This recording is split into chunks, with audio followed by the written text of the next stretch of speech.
Let me tell you a recent shocking incident from 15th of March which shook our Indian students who went to study in Canada. So let's rewind. 3 years before, 700 students went to study in Canada. After reaching Canada, students were asked to change universities based on their agent's recommendation who provided them with the new CAS letter from their new university. They got admission in a new university and they completed their degree and got their post-study work permit. And now they applied for their work permit. But what happened after their applications were submitted? The High Commission or the Embassy of Canada noticed that those students used fake CAS and admit letters while applying for study visa and post-study visa, which the High Commission didn't check at the time of student visa. But the proper checks were being done only during the application for work permit. And hence, those 700 students are being deported now from Canada to India after spending their 3 to 5 years of studying and working in Canada. So students are being punished not for their mistake, but for the scam which happened with them by their agent. So why do you think students were not able to identify that scam? Number 1,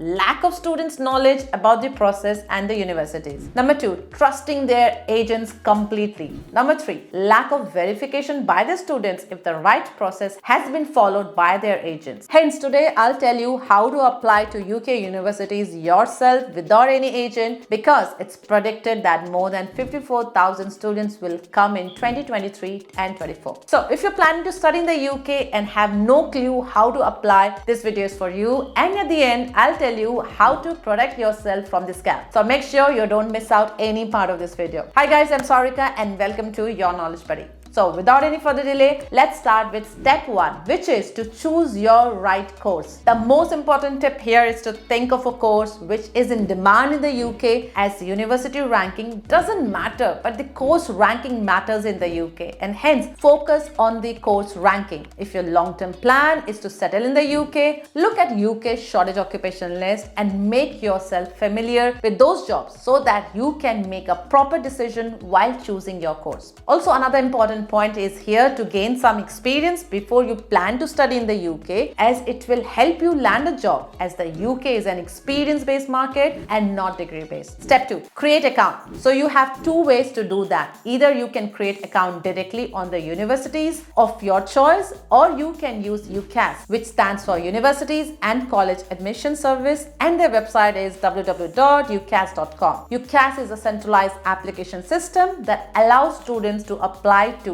up to 5 courses at different universities using a single application form. However, if you directly apply on the university's website, you can apply to as many universities you can without any restriction.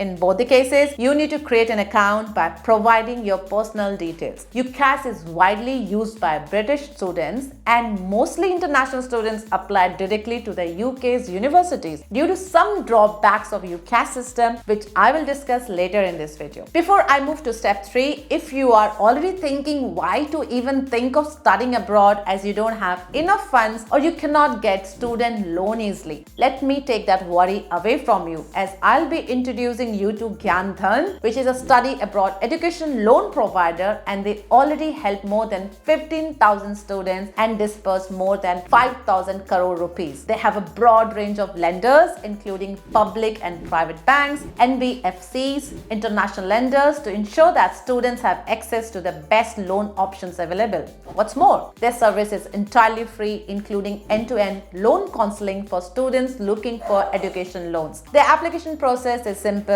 and they provide a personalized document checklist to ensure a hassle-free loan application experience for students. Moreover, they offer tailored loan options based on students' academic qualifications, financial profile, and other criteria. This ensures that each student gets the best education loan product at the lowest interest rate. So be sure to check out the link provided in my description box and reach out to them today. Step 3. Complete your application form by uploading all documents on time. After account creation, you will need to complete application form by submitting documents like educational qualifications like academic transcript, graduation certificate, etc. Personal statement, where you need to explain why you are interested in the course and what relevant experience or skills you have. English proficiency certificate like IELTS, TOEFL, PTE Academic, and Cambridge English Advanced. A reference letter, which will be provided by your professor professor or someone else who knows your work, and in some cases you'll be asked also to provide your CV if applicable. Most important point to note here is that to apply through UCAS, you will have to convert your grades of HSC, 12th, A-levels and SSC, which is your 10th secondary school, GSC, at the level of A-levels and GSC. However, this conversion is freely available for some universities, but for some you will have to email UCAS and get it converted. Step 4. Pay the application fee. UCAS has an application fee, and for 2023, it's £22.5 for single choice, and for multiple choices, you have to pay £27. However, if you apply to the same universities directly through their website, this might be free, as most of the universities do not charge application fee except for some top universities like Manchester, Durham, Leeds, LBS, Oxford, Cambridge, and probably a couple of more. So if you're applying to universities which got application fee, it will be better to apply via UCAS, else you can apply directly on their uni page. Step 5.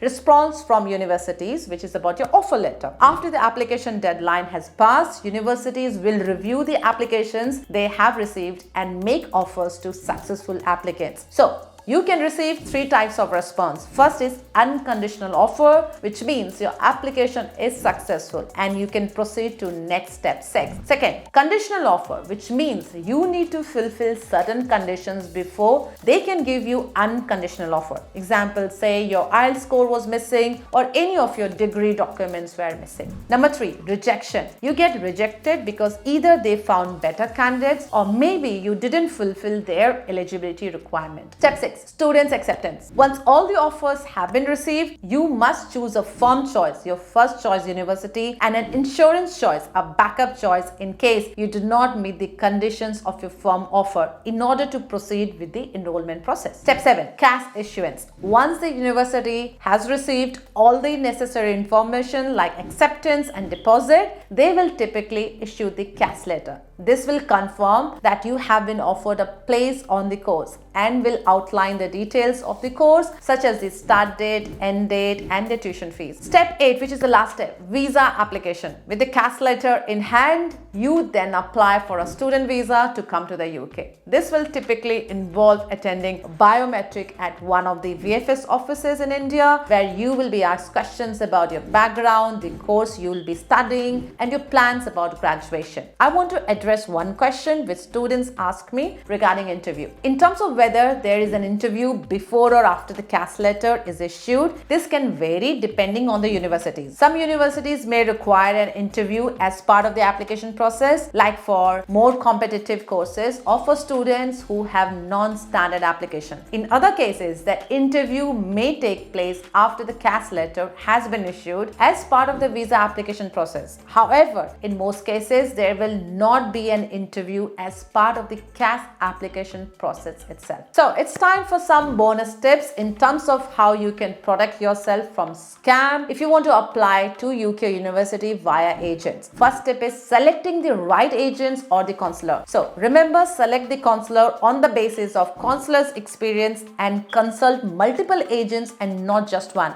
and listen to what each agent has to say and verify the information over the university's website and through and other reliable platforms like YouTube, Quora, or Instagram. Second tip is transparency of the whole process. Get involved and be informed and updated about the process at all the stages, as this is your application. And then verify the offer letter if received, details with the admissions of your universities. Also remember, do not make any payment to the counselor in relation to the fees or visa, except if there is any counseling charges if charged by the agent. But you should directly transfer the money to the university or pay the consulate. So that's all for today's video. I hope you found this useful, and if you're struggling to find job in the UK, make sure to watch this video.